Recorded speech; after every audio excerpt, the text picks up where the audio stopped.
നമസ്കാരം. ഇന്ന് PSC ബുള്ളറ്റിൽ വന്നിരിക്കുന്ന വൃക്കകളുടെ അടിസ്ഥാന ഘടകമായ നെഫ്രോണുകളെ കുറിച്ച് പഠിക്കാം. ഫസ്റ്റ് പോയിന്റ്, വൃക്കകളുടെ അടിസ്ഥാന ഘടകങ്ങളാണ് നെഫ്രോണുകൾ.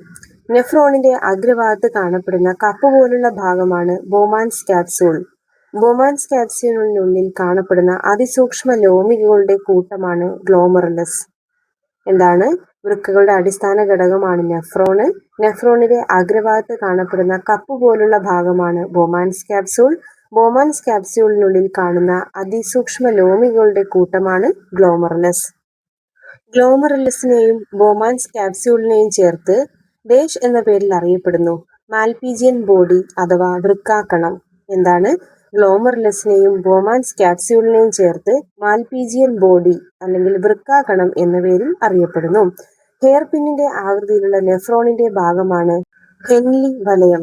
മാൽപീജിയൻ ബോഡിക്കും ഹെൻലി വലയത്തിനും ഇടയിലുള്ള നെഫ്രോണിന്റെ ഭാഗമാണ് സമീപ ചുരുൾ നളിക. ഒന്നുകൂടെ നോക്കാം. ഗ്ലോമറുലസിനെയും ബോമാൻസ് ക്യാപ്സ്യൂളിനെയും ചേർത്ത് മാൽപീജിയൻ ബോഡി അല്ലെങ്കിൽ വൃക്കാകണം എന്നറിയപ്പെടുന്നു. ഹെയർപിന്നിന്റെ ആകൃതിയിലുള്ള നെഫ്രോണിന്റെ ഭാഗമാണ് ഹെൻലി വലയം. മാൽപീജിയൻ ബോഡിക്കും ഹെൻലി വലയത്തിനും ഇടയിലുള്ള നെഫ്രോണിന്റെ ഭാഗമാണ് സമീപ ചുരുൾ നളിക.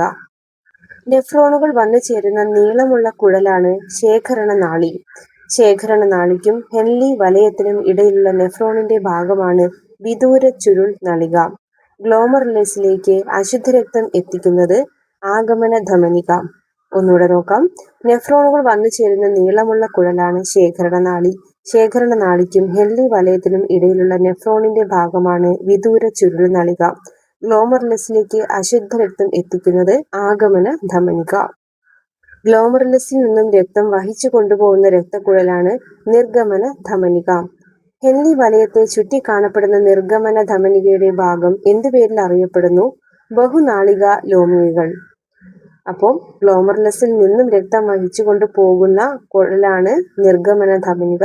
ഹെൻലി വലയത്തെ ചുറ്റി കാണപ്പെടുന്ന നിർഗമന ധമനിയുടെ ഭാഗം എന്തു പേരിൽ അറിയപ്പെടുന്നു?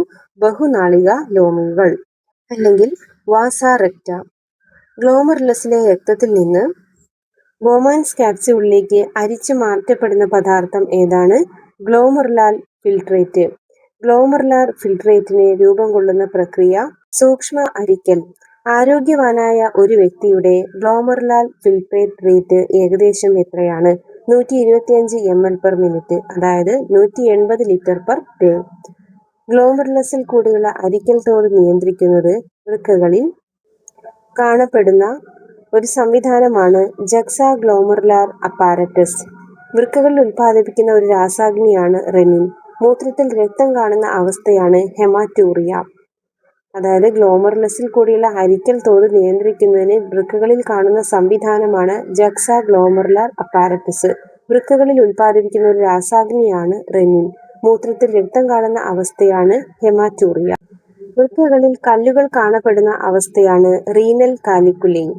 എന്താണ്? വൃക്കകളിൽ കല്ല് കാണപ്പെടുന്ന അവസ്ഥയെ പറയുന്ന പേരാണ് റീനൽ കാലിക്കുലി. വൃക്കകളിൽ ഉണ്ടാകുന്ന അണുബാധ ഡേഷിന് കാരണമാകുന്നു നെഫ്രൈറ്റിസ്. വൃക്കകൾക്ക് തകരാർ സംഭവിക്കുമ്പോൾ യന്ത്രസഹായത്താൽ രക്തത്തിൽ നിന്നും മാലിന്യങ്ങൾ നീക്കം ചെയ്യുന്ന പ്രക്രിയയാണ് ഡയാലിസിസ്. ഇത്രയാണ് PSC ബുള്ളറ്റിനിലെ ബയോളജി ഭാഗത്ത് നെഫ്രോണിനെ കുറിച്ച് വന്നിരിക്കുന്ന 20 ക്വസ്റ്റ്യൻസ്. അപ്പോൾ എല്ലാവരും വീഡിയോ കാണുക. ക്ലാസ്സുകൾ ഇഷ്ടമായെങ്കിൽ സബ്സ്ക്രൈബ് ചെയ്യുക. Thank you for watching.